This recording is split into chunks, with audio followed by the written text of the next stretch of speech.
Muy Buenas buenas noches noches. para todos. Bienvenidos. Hola Diego, ¿cómo estás? Bien, bien, buenas noches. Bienvenidos una vez más a nuestra habitual cita de los jueves. Agradecemos su participación en el conversatorio de hoy, miedos, fobias y pánico, ataques de pánico. Nuestro presentador hoy es Diego Pimentel, que nos acompaña desde Buenos Aires, Argentina.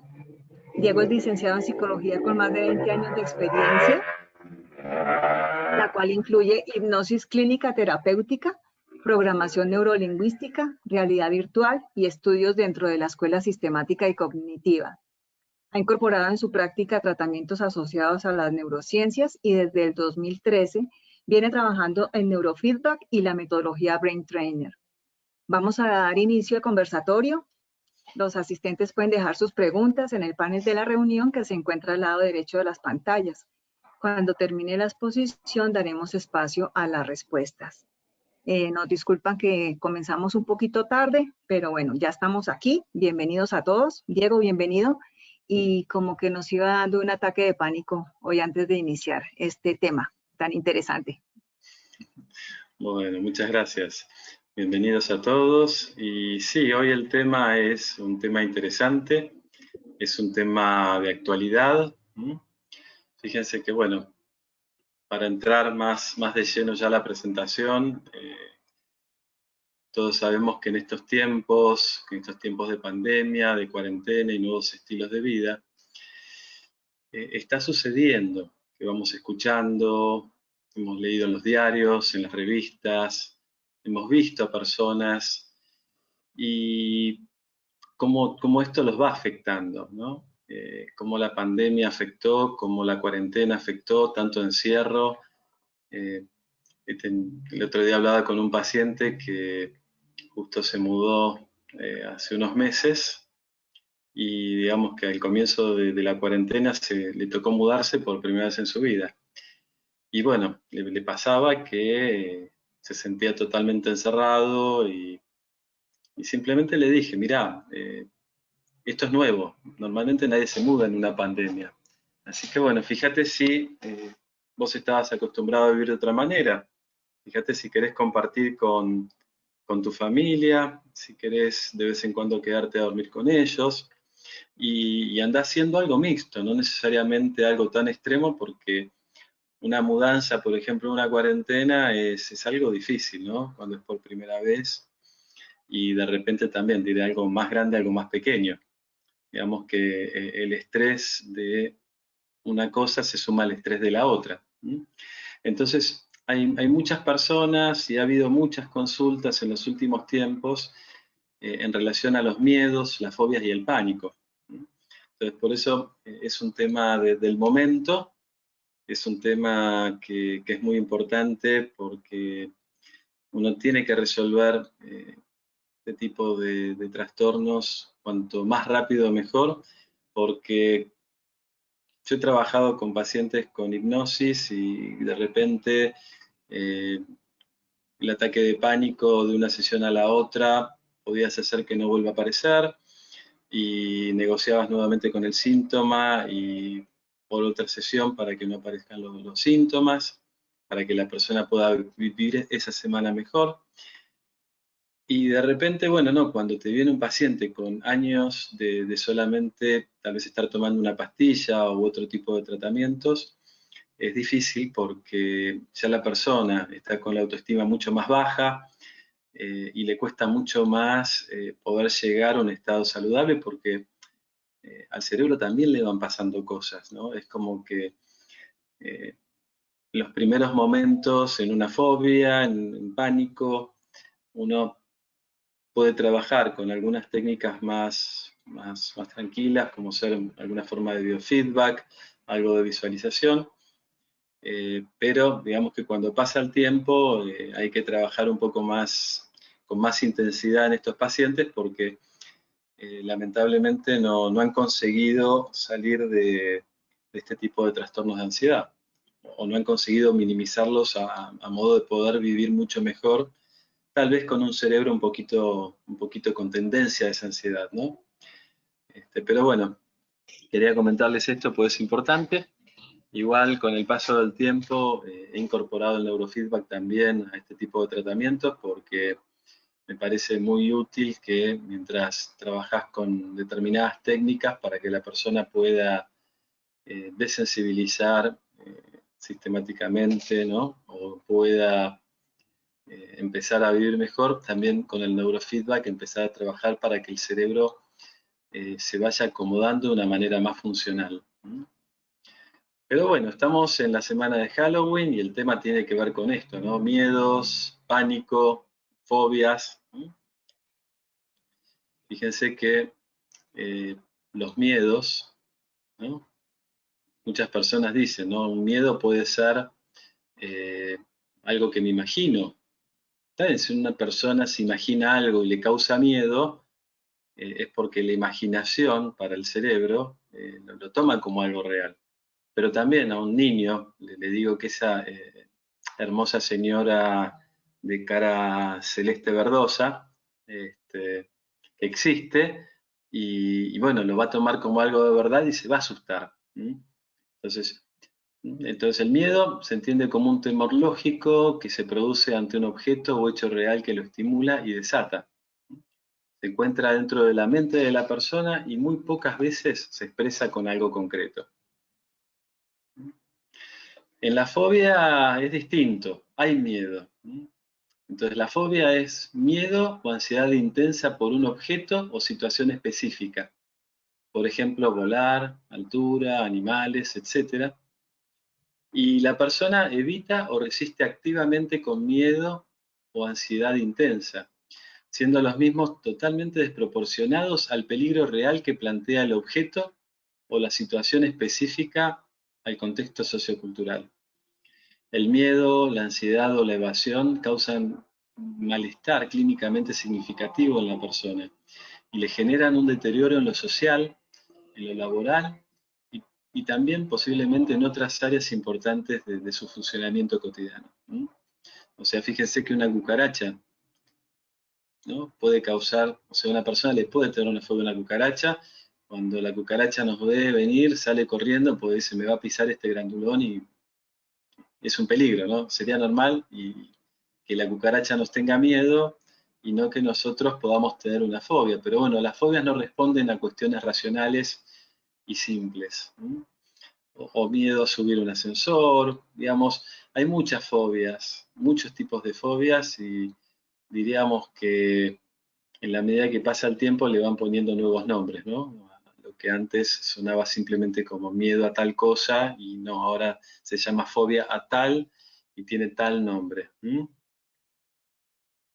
En cuanto al ataque de pánico, es la aparición súbita de miedo intenso o de malestar intenso que alcanza su máxima expresión en minutos y durante ese tiempo se producen 4 o más de los siguientes síntomas.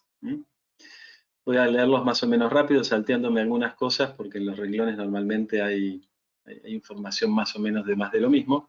Pero, por ejemplo, palpitaciones, golpeteos, aceleración de la frecuencia cardíaca, sudoración, algún tipo de temblor, sensación de dificultad para respirar o de asfixia, sensación de ahogo, dolor o molestias en el tórax, náuseas, sensación de mareo, inestabilidad, aturdimiento, desmayo, escalofríos, parestesias, que serían sensación de entumecimiento o de hormigueo, desrealización, que es la sensación de irrealidad o despersonalización, como esta sensación de separarse de uno mismo, miedo a perder el control o volverse loco, miedo a morir, ¿no? Entonces, fíjense, para hablar de ataque de pánico, simplemente con 4 de alguno de estos ya estaríamos hablando de ese ataque de pánico, ¿no? También va a haber inquietud o preocupación continua acerca de otros ataques de pánico o de sus consecuencias. Por ejemplo, hay gente que piensa que se puede morir o que puede quedar mal o que le puede hacer mal alguna parte del cuerpo. También otro tema importante es que hay como un cambio significativo de mala adaptación en el comportamiento relacionado con los ataques. Entonces la persona empieza a buscar evitar los lugares donde tuvo el ataque. Entonces de repente un día se subió un colectivo, tuvo un ataque en un colectivo, ¿y qué pasa? No, bueno, nunca más viajo en colectivo. Entonces también empieza a haber conductas evitativas que son parecidas a las que tiene la fobia. Peter Van Deusen habla acerca del cerebro, del concepto de tono, y es interesante para ir viendo qué es lo que va pasando en el cerebro, ¿no? Entonces, por ejemplo, la información cerebral pasa por dos sistemas, uno es el de la amígdala y el otro el córtex prefrontal. La amígdala es el centro emocional del cerebro, es el centro del miedo, de la rabia, el centro de alarma, se encuentra ubicado en los lóbulos temporales. Recibe información de una manera muy rápida, mucho más rápida de lo que la recibe el córtex prefrontal, ¿sí? Determinando entonces si hay riesgos y se debe activar el sistema simpático preparándose para la reacción de lucha o huida. Entonces, cuando recibe esta información, rápidamente tiene que saber si va a actuar o no. Tiene que activar de repente para poder generar los cambios físicos adecuados para poder actuar. Entonces, así que la amígdala rápidamente acciona el hipotálamo para generar una reacción de adrenalina y activar las defensas del cuerpo.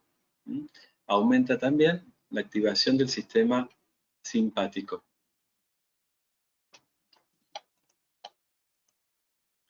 Para recordar, el sistema nervioso autónomo, hablamos del sistema simpático y del sistema parasimpático. El sistema parasimpático está asociado a descanso, digestión, manutención del cuerpo, control del sueño, frecuencia cardíaca, economía de la energía, restablecer el equilibrio después de una emergencia y básicamente ayuda a mantener el cuerpo saludable, fuerte y eficiente. Y el sistema simpático va a ser quien se encargue de esa respuesta rápida en situaciones de peligro, de lucha o fuga. Puede ser que la persona también se quede congelada, quieta, como estatua. El corazón se acelera, aumenta la presión sanguínea, la sangre de esta manera va a ir rápidamente a las extremidades, los músculos de esta manera se enriquecen porque reciben los nutrientes que lleva la sangre hasta el último de los rincones, y bueno, de algún modo es una respuesta al estrés. Fíjense que lo ideal es que en la vida haya un balance saludable entre el sistema simpático y parasimpático, porque también para que el corazón esté latiendo hace falta que el simpático y el parasimpático estén trabajando, donde uno activa y el otro relaja, por ejemplo, para decirlo de una manera simple. Por otra parte, estaba entonces, dijimos primero la amígdala y segundo el córtex prefrontal. El córtex prefrontal es el centro ejecutivo del cerebro. Decide si esta información que recibe debe ser procesada o debe ser dejada de lado. Para ello necesita información rápidamente para ver si efectivamente está frente a una amenaza real o si se disparó la señal de alarma por error, intentando entonces luego o mitigar o no la respuesta. Cuando una persona está altamente estresada o bajo trauma, la amígdala se puede estar activando casi constantemente, permaneciendo mucho tiempo en modo simpático. Estamos entonces ante altos niveles de tono del sistema nervioso autónomo. Hay una gran inversión de energía hacia el córtex prefrontal en la evaluación de amenazas falsas para desligar el sistema nervioso central. El cerebro y el cuerpo usan enormes cantidades de recursos para generar poco efecto positivo. O sea, con tanta activación, vamos viendo que hay muchos recursos que se están utilizando y la realidad es que no está pasando nada importante quizá, ¿no? Pero al mismo tiempo se da la incapacidad de mantener el sistema nervioso parasimpático.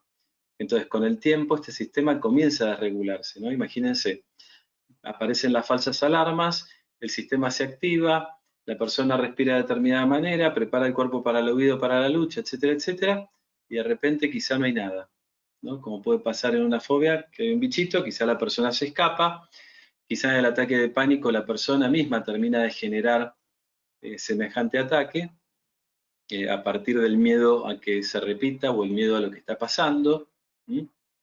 Y lo que estamos haciendo es apagando el sistema o pausando el sistema parasimpático de algún modo y generando una hiperactivación del sistema simpático. Por eso el sistema comienza a desregularse. Entonces el cerebro se va habituando a esta respuesta de estrés y el nivel del tono del sistema nervioso aumenta a efectos físicos y emocionales.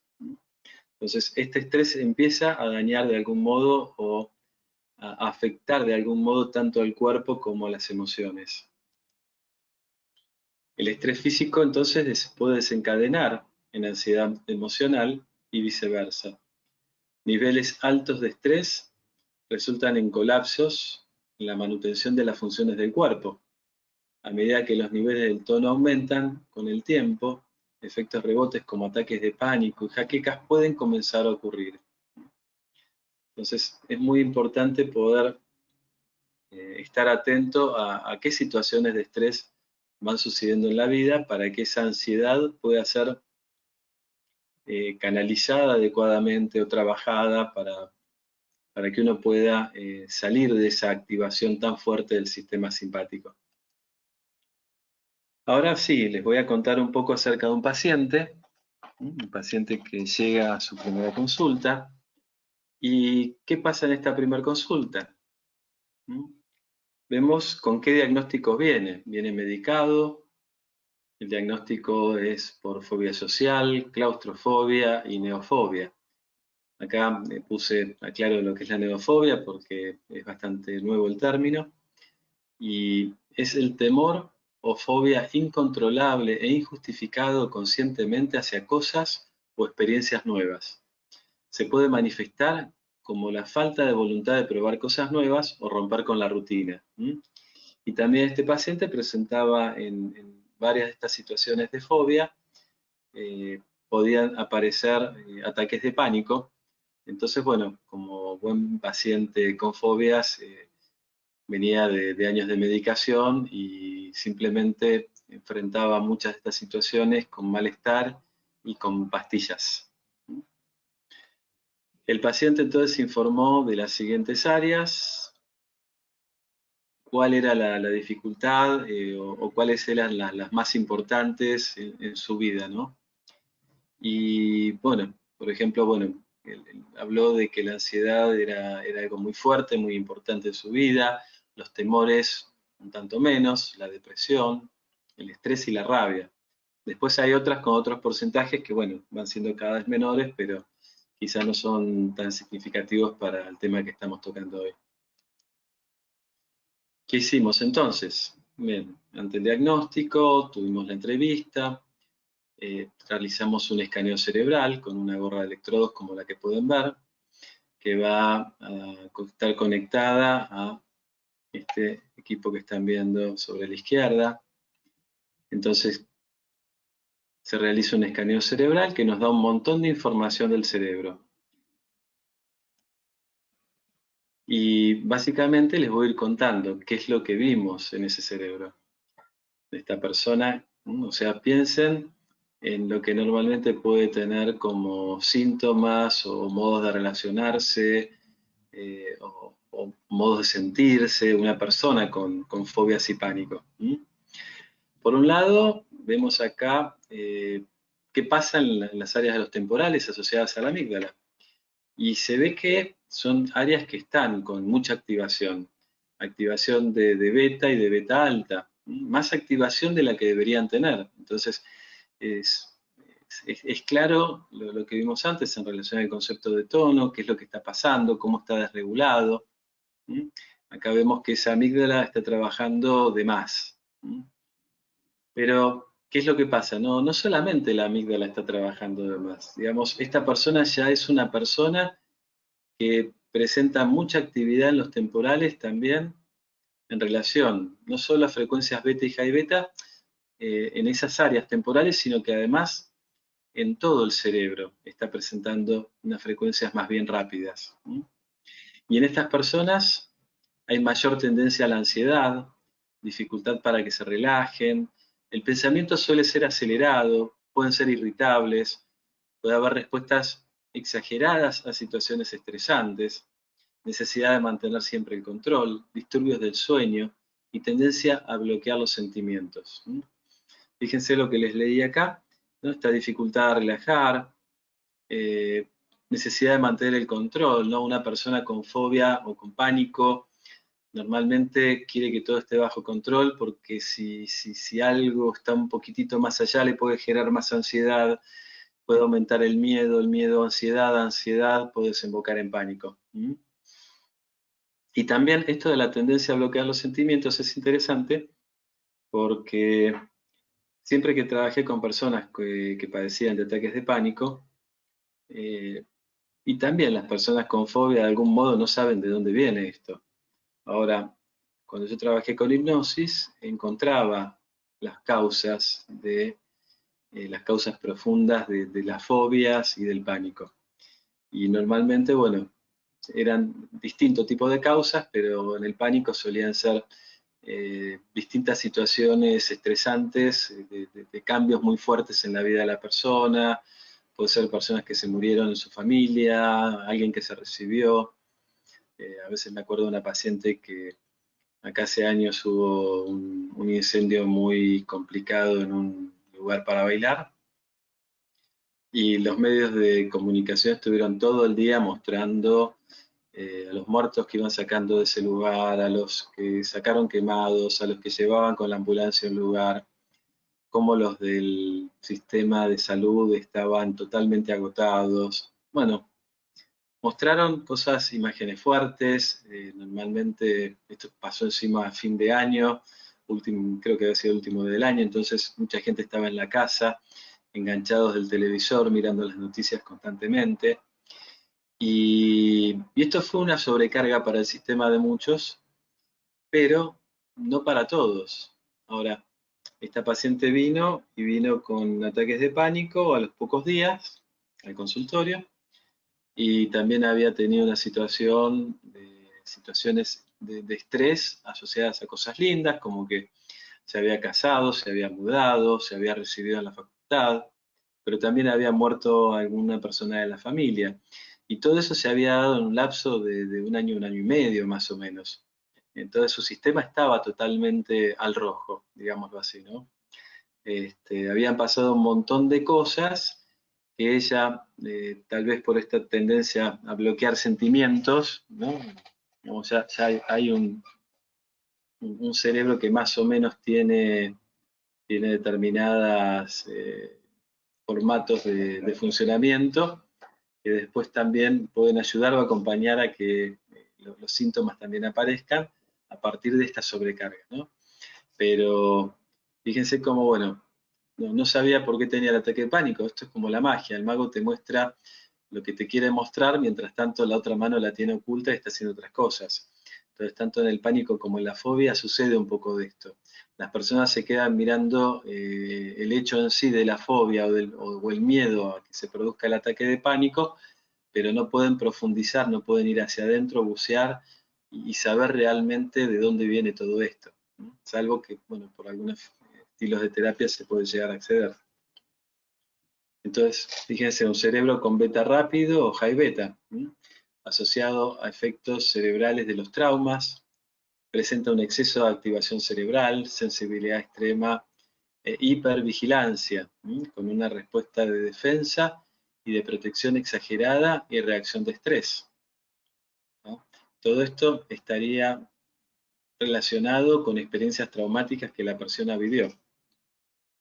Entonces, fíjense cómo esta persona puede mostrar determinados síntomas y cómo todo está relacionado. También otro tema interesante que surge en el análisis de los datos a partir de este escaneo cerebral es este cociente de alfa-zeta, o sea, es ver la relación entre dos bandas de frecuencias diferentes. Y normalmente esta razón, alfa-zeta, está asociada a la capacidad de traer a la conciencia contenido subconsciente.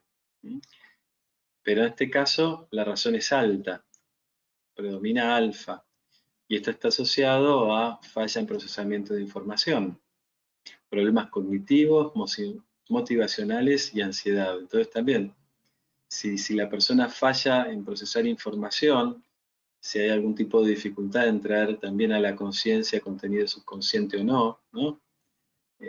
Todo, uno podría decir que todos los caminos conducen a Roma, como dice el dicho, ¿no? Vamos a ir viendo que a partir de distintos datos todos van diciendo más o menos cosas parecidas que están asociadas, en este caso puntual, a una persona con ataque de pánico.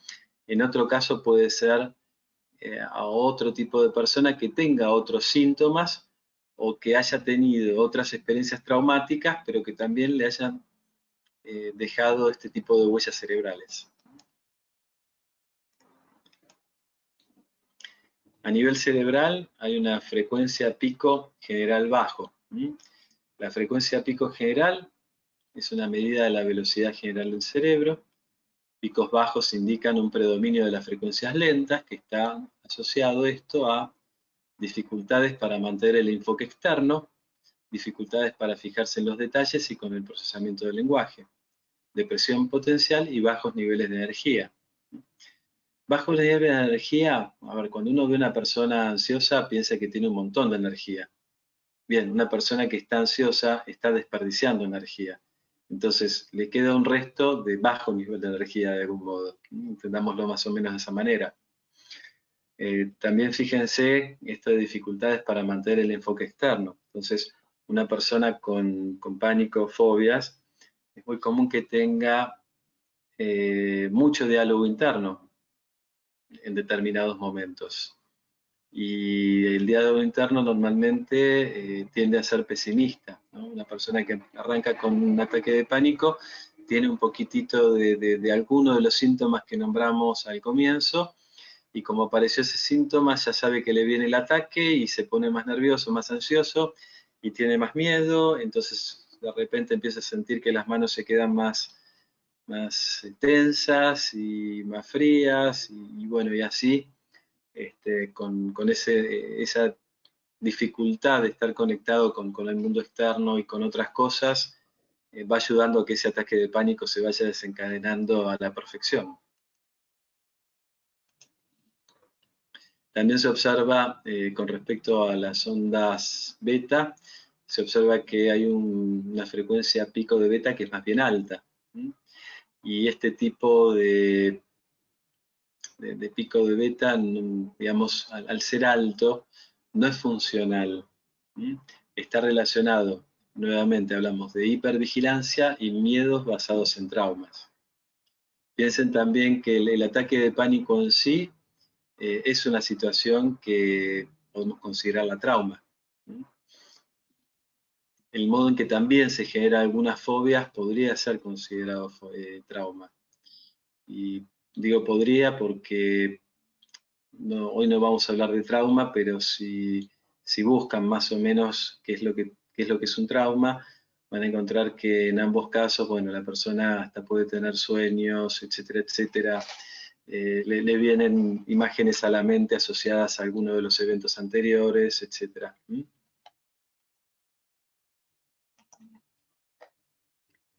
Se observan también reversiones. ¿Reversiones qué son? ¿No?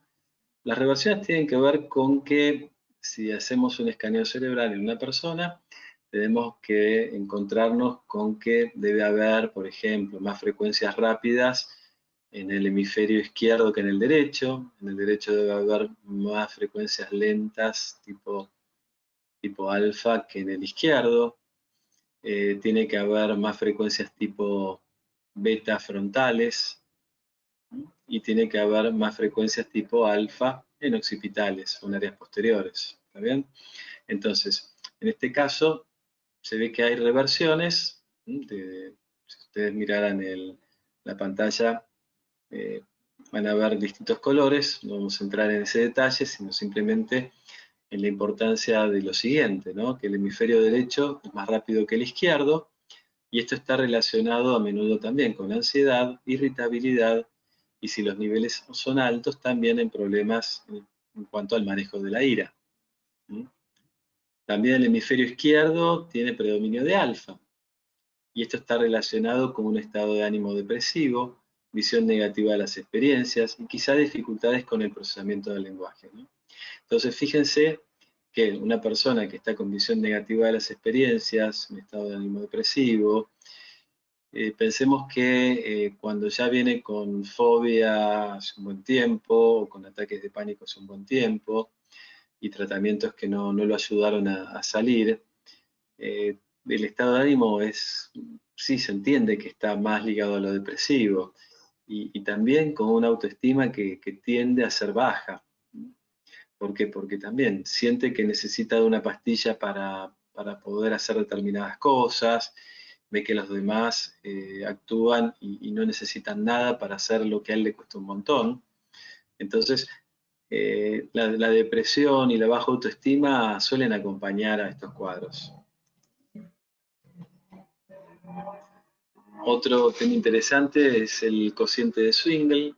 Acá pueden ver números, ¿no? Por ejemplo, un primer número es 68%, que responde a una proporción entre frecuencias tipo beta y beta más rápidas en un área frontal, en la línea media, donde corresponde, digamos, asociada al cuerpo calloso, y del 65% en proporción entre beta y high beta, en un área que está asociada al área de la corteza motora, al surco central. Digamos que CZ estaría, si hacemos una línea imaginaria por arriba de la cabeza, entre una oreja y la otra, el punto medio, ahí sería CZ. Y valores por encima del 60% dan cuenta de terquedad y falta de flexibilidad. Entonces, volvemos a lo mismo. Una persona con fobia y pánico, ya sea o uno o lo otro o ambos, seguro va a estar muy rígida, va a querer que las cosas sean de esa manera. Hablamos antes de este hipercontrol, querer tener todo bajo control.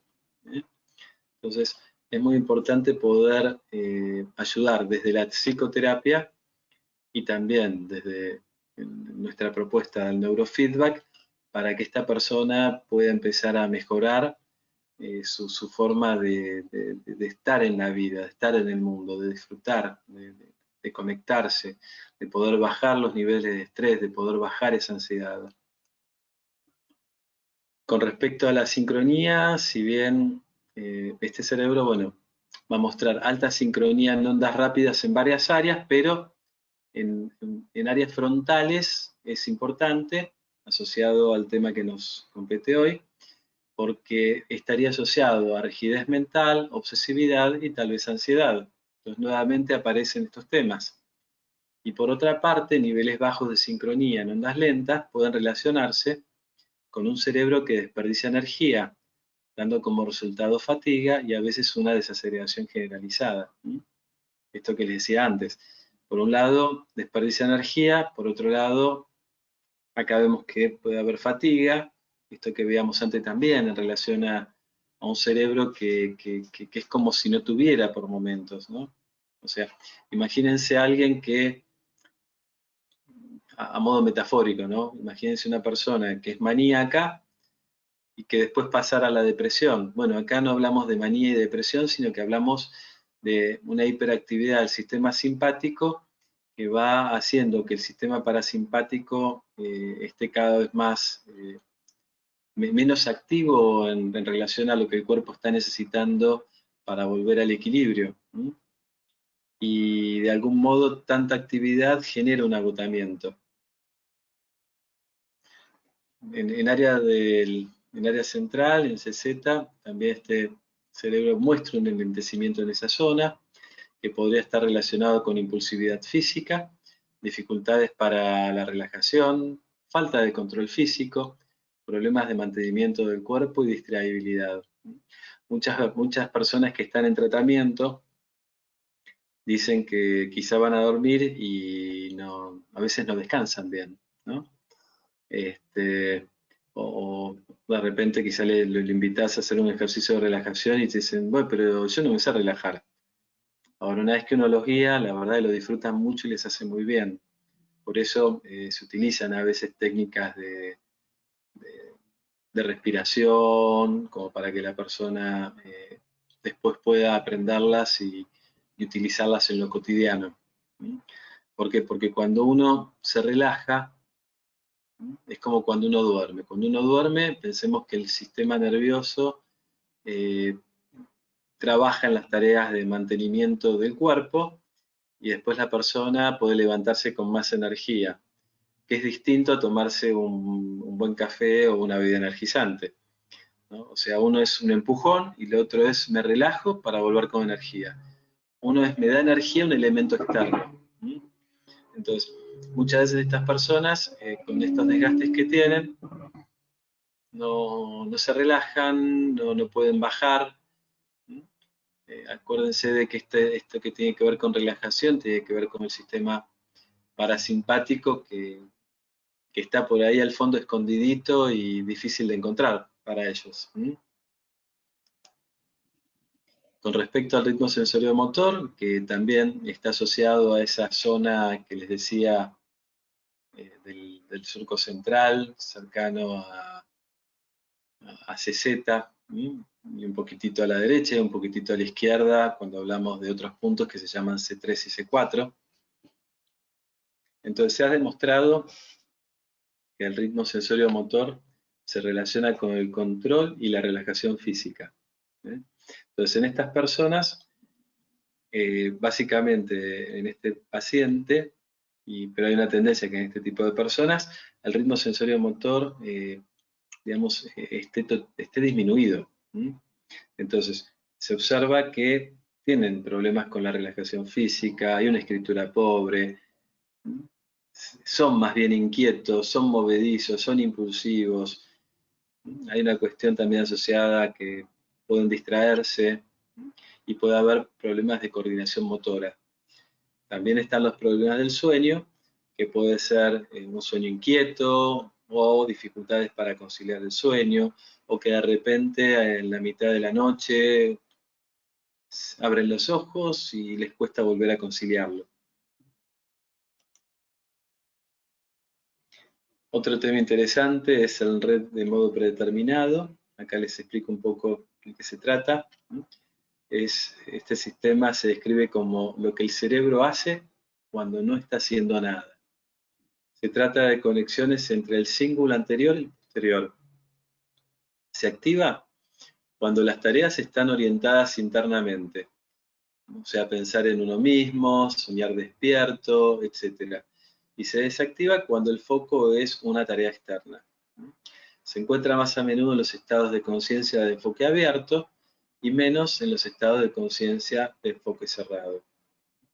Este cerebro muestra una deficiente conectividad entre los sitios de modo predeterminado en las frecuencias alfa, zeta y gamma, y esto tiene que ver con dificultad para lograr quietud, hay una autoconciencia limitada y tal vez fatiga. Hay otro cociente que es el zeta beta, que en este caso el resultado es bajo. Y lo que está midiendo es la relación entre los procesos inconscientes y los conscientes. Cocientes bajos, como en este caso, muestran predominio de beta, que es de la parte consciente, y pueden relacionarse con estrés, ansiedad, susceptibilidad y predominio de la razón sobre la emoción. Entonces, como les decía antes, les cuesta conectarse con la emoción. Se conectan más con el miedo a lo que les está pasando en el cuerpo, pero quizás te dicen, no sé, tengo un nudo en la garganta, y no te dicen estoy angustiado. O sea, fui a tal lugar, tenía miedo, me agarró un nudo en la garganta, o empecé a transpirar. Y no, quizás al principio les cuesta entender qué es lo que les pasó o por qué les pasó. Entonces, es como que está más presente lo racional, y hasta a veces cuando les pasan cosas feas en la vida, como no se conectan con la emoción, también están sobrecargando el sistema nervioso de una manera que a la larga les puede traer alguna consecuencia. Entonces, para tener en cuenta, tus vivencias, tus emociones y tus respuestas son las que te llevan a desregular tu cerebro. ¿Está bien? No existe un cerebro divino que esté todo equilibrado. No, digamos que el cerebro de cualquier persona de este planeta, por las distintas situaciones que va viviendo, desde que es chiquito en adelante, desde el nacimiento en adelante, que ese cerebro se está configurando, con los padres, con las creencias, con el colegio, con un montón de cosas, va haciendo que el cerebro tenga una configuración más o menos determinada, y también en la medida que nos van pasando otras cosas, se puede ir configurando más hacia que aparezcan también otros síntomas, ¿no? O sea, imagínense que si para que un piano suene bien tiene que estar bien afinado, imagínense que el cerebro, o sea, si una persona no tuviera determinados síntomas, hablaríamos de un cerebro ideal, porque no estaría mostrándonos esos síntomas en este tipo de escaneos, y la persona no tendría síntomas de nada. Digamos que eso es imposible, porque desde la psicología pasan cosas, se generan emociones, uno reprime algo o no. Entonces, de algún modo, el cerebro se va modificando, pero llegar a desregularlo, como para llegar a las fobias o al pánico, etcétera, es algo que uno tiene que entender, que tiene que ver con la vida de uno, y que uno tiene que hacer rápidamente algo para dejar que ese ritmo sea parte de nuestra vida, ¿no? Que esa persona con esa cara extraña que nos mira mientras lleva el cerebro sea quien guíe nuestra vida, ¿no? O sea, tenemos que empezar a hacer algo, y eso es muy importante. ¿Y qué podemos hacer? Bien, podemos normalizar la respuesta al estrés, recuperar el confort al trabajar con biofeedback relacionado con la variabilidad de la frecuencia cardíaca. Ese biofeedback, después les voy a contar lo que es biofeedback, pero imagínense que una persona está haciendo determinadas respiraciones y empieza a ver cómo se da la activación del sistema parasimpático. Lo empieza a ver en la computadora a partir de un sensor que tiene en el dedo o en la oreja y de un software. Empieza a ver que unos gráficos dan cuenta de desactivación del sistema parasimpático, donde empieza a equilibrarse. También, bueno, una persona puede aprender meditación, puede ir a clases de yoga. De esta manera, por ejemplo, son distintos modos de activar el sistema nervioso parasimpático, como les decía. Y también, para normalizar esta respuesta al estrés, es importante el neurofeedback, ¿no? Para directamente trabajar sobre el sistema nervioso central de la persona. También sabiendo que con el neurofeedback conseguimos mudar los patrones de activación del cerebro. Hay otras cosas que también se pueden hacer, que hacen bien, y es bueno hacerlas como complemento a este tipo de tratamientos, porque ayudan a la neuroplasticidad, como ser el ejercicio físico, una buena alimentación, tratar de dormir más o menos la cantidad de horas adecuadas, pensemos en 8 horas para un adulto, una vida más o menos balanceada. Y por otra parte, está la parte de psicoterapia que acompañe. ¿Por qué? Pues bueno, por ejemplo, yo hoy por hoy estoy trabajando cuando viene una persona con fobias. La parte de psicoterapia la puedo trabajar con visualización e hipnosis o con realidad virtual, que eso ya empieza a ayudar a que el cerebro empiece a trabajar de otra manera, pero el neurofeedback es genial porque ayuda a mudar, o sea, cada una de estas cositas que estuvimos viendo antes, de estos datos importantes en relación al cerebro, digamos que el neurofeedback va a ir buscando mejorarlos. Entonces, por eso es bueno poder trabajar, si uno es técnico en neurofeedback, trabajar con un equipo o tener alguien de confianza para que ese paciente también avance en la fobia, o de repente si el psicólogo o el psiquiatra tiene una persona que tiene un paciente con fobia o ataques de pánico, pueda derivarlos a ese técnico o a esa persona que maneja esta técnica de manera adecuada, para poder hacer un trabajo profundo, para poder hacer un trabajo más satisfactorio sobre las personas. O sea, yo he tenido muchos pacientes que solamente con biofeedback asociado a la respiración, en decisiones tenían el alta por sus ataques de pánico, pero cuando empecé a trabajar con neurofeedback, empecé a ver que además hacía falta agregarles este tipo de tratamiento para que sea algo más completo y para que el día de mañana se pueda olvidar de la respiración que aprendió en el consultorio o ni siquiera tenga que pensar en usarla. Pero bueno, ténganlo en cuenta, pues es muy importante. Entonces le decía más o menos lo que es el biofeedback en relación a la variabilidad de la frecuencia cardíaca, pero también el neurofeedback es una forma de biofeedback. Biofeedback es esto. Bio hace referencia a señales producidas por el cuerpo humano y feedback es retroalimentación. Entonces apunta a un continuo intercambio de información en el cual el emisor recoge la información del medio, pudiendo modificarse a partir de esta información que recibe y a partir de cambiar la respiración o cambiar su pensamiento o cambiar su emoción. Si miran a la izquierda,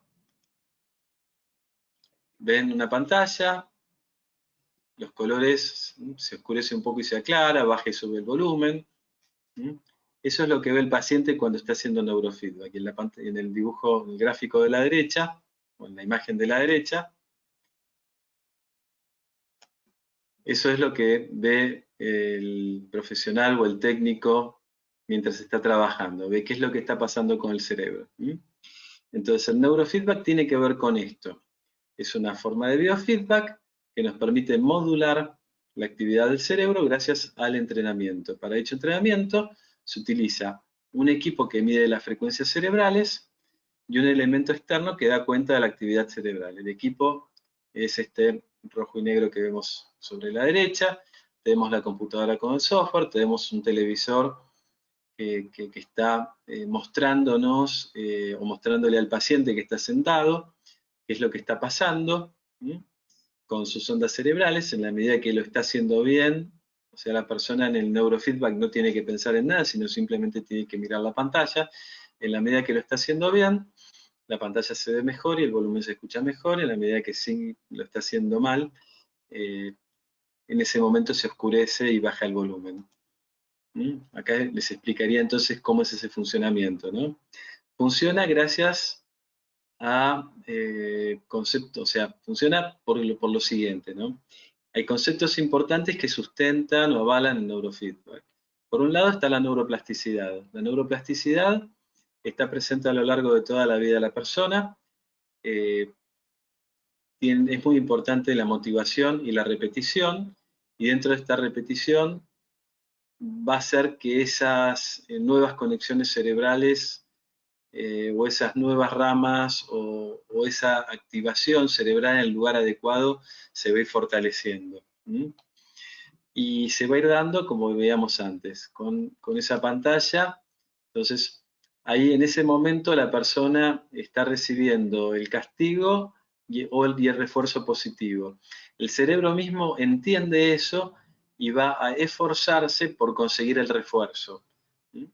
Entonces, de esa manera, en un área cerebral que necesitamos que esté menos activa, lo va a estar, o si necesitamos que esté más activa, va a estar trabajando para ello, o si necesitamos que haya sincronía entre dos puntos del cerebro, va a estar sucediendo algo similar. En la medida que activa de manera adecuada, está el refuerzo, en la medida que no, se oscurece, pero bueno, piensen que el cerebro trabaja en milisegundos, entonces los cambios son muy rápidos y lo que vemos en pantalla es rápido también, pero el cerebro tiende a buscar el refuerzo y es lo que va haciendo que esos nuevos caminos de neuronas o el cerebro esté trabajando de manera adecuada en esta neuroplasticidad que está trabajando a su favor.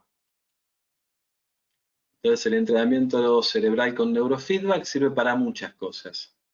Puede servir en un niño para que una función cerebral que todavía no está activa, bueno, para habilitarla. Puede servir a una persona que tuvo algún problema para rehabilitar una función cerebral. Puede servir para trabajar sobre síntomas y también para optimizar el cerebro para un deportista, para una persona que está trabajando con cosas muy complejas, para bueno, se habla de alto rendimiento. Pensémoslo también que esa optimización cerebral sirve para eso. Hacemos un trabajo muy puntual, muy específico con el paciente. les voy a mostrar más o menos rápido. Sobre la izquierda dice bloque 1 entrenamiento, más abajo bloque 2 entrenamiento, bloque 3 entrenamiento, bloque 4 y bloque 5. Cada bloque es una sesión de trabajo. Y en cada bloque vamos a estar trabajando distintas áreas del cerebro y distintos tipos de trabajo que pueden ser, por ejemplo, sobre la coherencia, sincronía, o aumento de determinadas frecuencias y disminución de otras. Puede ser, en casi todas las sesiones se suele trabajar oxigenación en puntos específicos del lóbulo prefrontal. Y bueno, este tipo de trabajo que hacemos, una vez que uno llega al bloque 5, comienza nuevamente con el bloque 1 y vamos a trabajar por aproximadamente 40 sesiones con el paciente. Siempre siguiendo bloque 1, 2, 3, 4 y 5 y otra vez 1, 2, 3, 4 y 5. Digamos, cada sesión un bloque distinto. Y lo que les puedo contar a este paciente es que cuando él comenzó el ciclo 1, es la línea, la barra de color azul, por ejemplo, pensamientos críticos hacia sí mismo, el valor máximo es 5 y él le dio a esto el valor máximo de 5. A los 5 ciclos, por ejemplo, pensamientos críticos hacia sí mismo bajó a 4 y en el ciclo 8 bajó a 2. O sea, el entrenamiento con neurofeedback fue generando estas mejoras en varios puntos que él había tomado como importantes. Problemas tragando o nudo en la garganta, ¿no? Empezó con 5, después al quinto ciclo lo bajó un puntaje de 2, en el octavo ciclo un puntaje de 1. Se percibe como incapaz de enfrentar lo que pasa. Y nuevamente, era algo que estaba puntuado en 5, luego al quinto ciclo bajó a 3, al octavo ciclo bajó a 2. Se juzga negativamente. Bueno, también de 5 fue bajando a 4 y luego bajó a 3 hacia el final. Ansiedad constante, también pudo bajar y fue muy importante la evolución de este tema, porque entre las fobias y el pánico era un tema muy importante en su vida, y pudo bajar de 5 a 2 en el ciclo 5 y al finalizar el ciclo 8, esa ansiedad constante era muy baja, digamos, no era significativa en relación a los comienzos. Está preocupado, ansioso a menudo, también comenzó con 5 y similar a esta ansiedad constante, al quinto ciclo bajó a 2 y al octavo ciclo bajó a 1. Entonces tengan en cuenta que sí, con este paciente se trabajó básicamente con algo de hipnosis para trabajar algunas situaciones que podían estar asociadas a la fobia, con respiración para manejar los estados de ansiedad, mientras íbamos realizando el trabajo en neurofeedback. El trabajo en neurofeedback, piensen que si lleva 40 sesiones y más o menos acá están viendo los avances de una persona, tiene que haber un acompañamiento interesante entre lo que es el neurofeedback y lo que la persona pueda estar haciendo a nivel terapéutico para ir avanzando y hasta, bueno, ir disminuyendo la medicación, como fue en el caso de este paciente. ¿Quién creó esta técnica? Esta modalidad de trabajo es Peter Van Deusen. Esta modalidad de trabajo está instalada hoy en 31 países, con más de 300 personas que se han capacitado. Sepan y recuerden que el neurofeedback es psicofisiología aplicada, es uno de los tratamientos de las neurociencias, utilizado en el mundo por profesionales de la salud y por especialistas certificados. Si quieren conectarse, ahí tienen distintas opciones para Estados Unidos, Europa, África y Asia, Sudamérica y Centroamérica, Brasil y Argentina. En Argentina, bueno, esta es mi página, mi mail y mi celular. Y bueno, de a poquito la red de Argentina va creciendo, ya tenemos 2 personas más que son parte de la red y que están trabajando en Córdoba. Yo soy Diego Pimentel, trabajando desde Buenos Aires. Así que les agradezco la presencia y estaremos seguramente encontrándonos en algún otro espacio, tal vez yo de oyente o tal vez contándole algo más de lo que estuve trabajando. Muchas gracias. Bueno, Diego, muchas gracias a ti.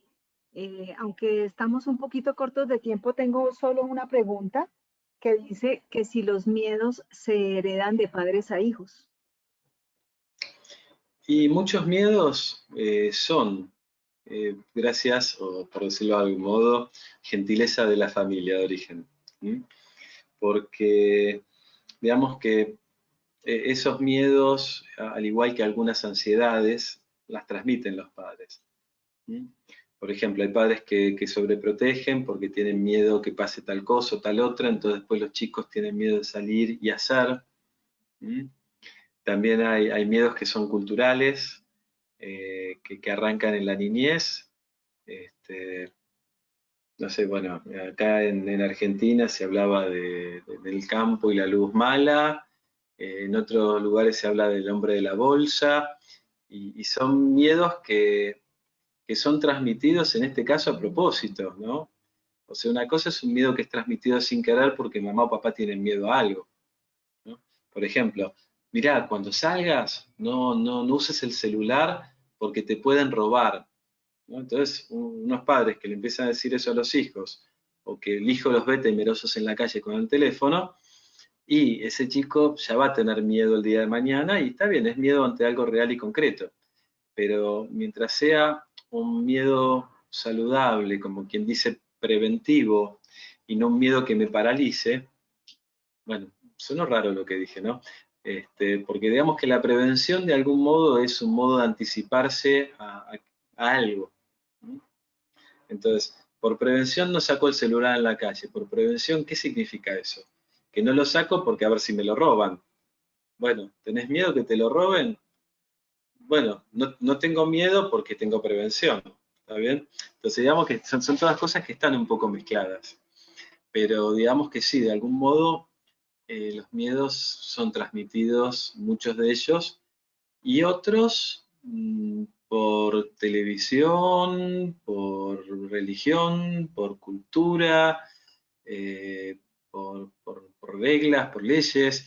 Hay gente que dice, mirá, portate bien, le dice a los hijos, porque si no viene el policía. Y después el nene tiene miedo al policía y no tiene ni por qué tenerle miedo.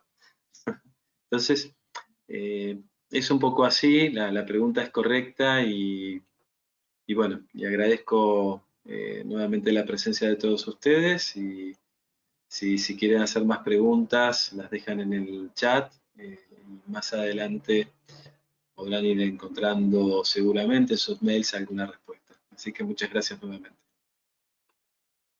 Bueno, Diego, a ti muchas gracias y gracias por compartir tu experiencia y conocimiento.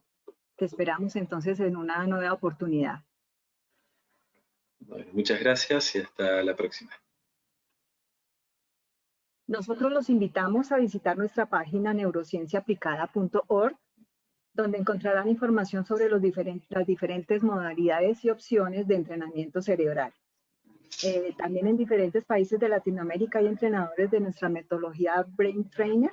En la página también ahí encontrarán el listado con sus datos por si de pronto los asistentes a nuestro conversatorio de hoy quieren recurrir a ellos. Los invitamos para nuestro próximo conversatorio que será ¿Cómo aprendemos desde una perspectiva cerebral? Próximo 5 de noviembre. A sus correos llegará un enlace para que se registren de nuevo y antes de dar por finalizado el conversatorio, en sus pantallas aparecerá una pequeña encuesta. Les solicitamos contestarla. Sus respuestas nos ayudan a mejorar cada día más. Muchas gracias por su presencia, que tengan muy buena noche y hasta la próxima.